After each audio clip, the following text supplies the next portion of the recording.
boxing fans, to another great show with Sean on boxing. Just going to a little pub not far from my house Friday night to have a few drinks with coworkers and eat some damn good chicken. And in Taiwan, whenever you can find something that's considered damn good, that's pretty good. This is not exactly like Vancouver where the food was unreal. Here you gotta find it, pick it, choose it, and hopefully find something that fits into your particular appetite. But it seems as if a little bit of controversy has unfolded upon us this weekend. Of course, there's two big cards, one from ESPN and one from DAZN, happening this weekend. Bam and Boots on DAZN. Obviously not against the best or highest level of opponents, but nonetheless, it's still great to see them get out there, stay busy, and get another fight in for 2024. Hopefully, they can have spectacular performances and justify the level of opposition they're in against. And then, of course, you have Keyshawn and his two brothers doing a fight at home. And that's obviously, you know, something you can really understand, the three of them growing up together, having big aspirations and dreams, being able to accomplish something that they've always hoped to do. And now they're getting this big homecoming, the three of them getting fights on the same day. So congratulations to that. Obviously that's great. And hopefully all three of them look fantastic and really make statements on this card. So we can look forward to much more from the three of them heading forward. The controversy pops up with regards to the older brother, the star out of the three, Keyshawn. Yes, Keyshawn. I do realize I spelled his name incorrect in my video yesterday. My apologies. Obviously, he's fighting a very good opponent in Lemos, a guy whose last fight was at 140 pounds, fighting Richard Hitchens in a very controversial fight. A lot of people felt that Hitchens lost to Lemos, and it was a very, very good performance from Lemos. And because of that, obviously, he's got quite a bit of name recognition. This is one reason why he's getting this fight coming off of a loss against Keyshawn, because Keyshawn was pretty impressed by him, but obviously super confident in his ability and feels he can do much more than Richard Hitchens. And stylistically, I kind of agree with him. He's much more of a boxer puncher. He puts his hands together, sits down on his punches, and really throws some damage. Whereas Hitchens is much more of a safety first boxer, uses his length, doesn't sit down on his punches, doesn't really go after you, and mostly is always concerned about his defense. And that's fine. I don't hate on a man for having that style. It's just not a style that I'm really excited to see.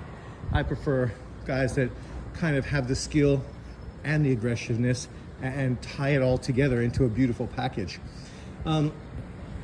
If you watched my video yesterday, I did point out that one of my concerns with Keyshawn moving forward is the fact that potentially it looks like he might not have that real power to really carry, especially as he moves up through the weight divisions. So it'll be interesting to see how that unfolds for him. Obviously, I like him, but he doesn't seem to have the power to stop any of these people. A bar closed, Taiwan. The controversy is obviously that Lemos came in over the 140-pound weight class, coming in at 141 and change. And, well, obviously that's unprofessional and disqualifies him from potentially getting an opportunity to fight for a 140-pound title. The real controversy in this situation isn't that. It's that the fight wasn't even at 140 pounds. It was a lightweight, 135-pound fight. And he came in over 6 pounds too big in this fight. And that in itself is fucking unbelievable. You gotta ask yourself, was this guy really even trying to make weight? Or is he trying to get an advantage in the ring versus Keyshawn Davis? And you know, the reality is I saw somebody try to make this into a race situation, trying to act like this is always the poor black boxer that somehow is the one that gets screwed over in this scenario. But yet there's plenty of examples of the black fighter literally using these advantages to his advantage. And I didn't hear people screaming about the non-black fighters who were getting fucked over and railroaded in the same situation. So let's just keep it 100. Let's keep it consistent. Obviously, this is a bad look. This is a situation where you would think that Keyshawn would just walk away from this fight or get a replacement opponent. But being that this is his homecoming fight, and obviously a lot of effort and time has went into it, you can understand why Lemos feels he could do whatever he wants, and it doesn't matter because Keyshawn has kind of put himself in a corner where he has nothing to do but kind of accept whatever happens and take the fight.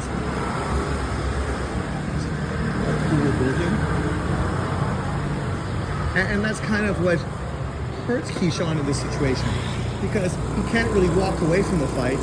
All he can do is obviously find and punish Lemos for missing weight, which is obviously something he alluded to in the face-off.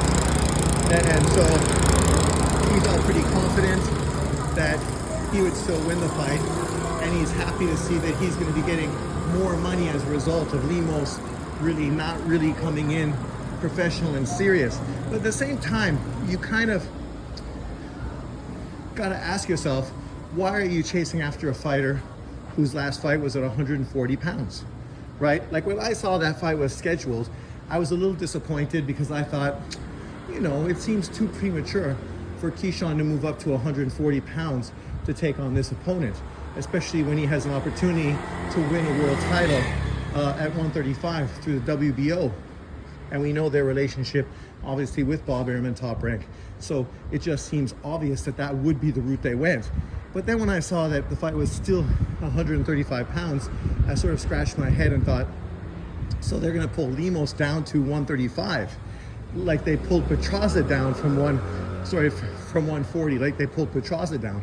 And for Petraza, maybe I understand the situation a little more. But Lemos, this was a guy who's a thick dude, and so it's understandable that he's struggling to make weight and not really a guy who's capable of fighting at 135 pounds.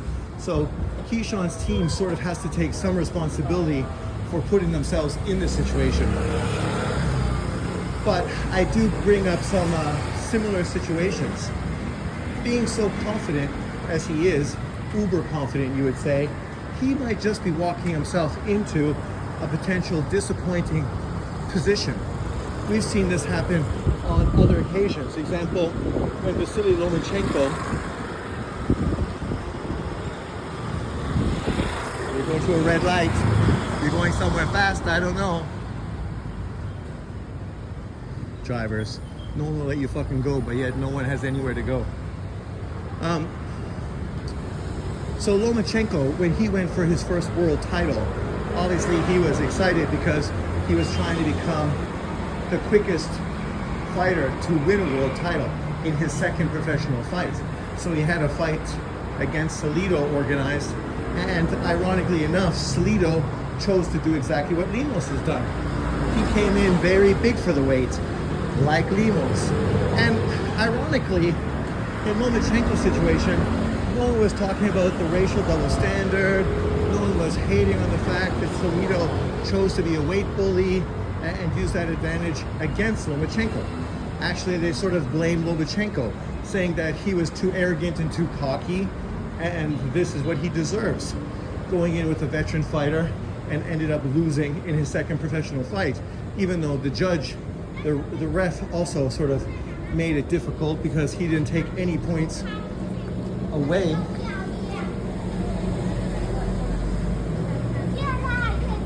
from Salido for all the low blows he was throwing. So, there was a lot of multiple things that sort of added up against Vasily Lomachenko in this situation. But, this is kind of a very similar circumstance. Keyshawn is obviously confident, feels he can win. Stylistically, he's got the advantages. But Lomachenko felt the same when he went in with Salido. And look how that unfolded, and look how that worked out. So these are two very similar situations.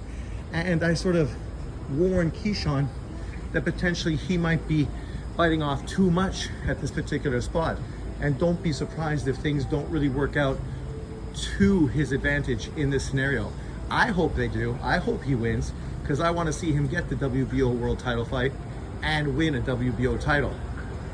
But when I saw the situation, it made me think about the whole Lomachenko situation and sort of how, because you want to keep a fight card going, because you're super confident, you potentially could walk yourself into a position that's not really the best scenario for your career. But let me know in the comment section below what you think. Thanks for watching. I'll see you next time. Peace out. Enjoy your weekend.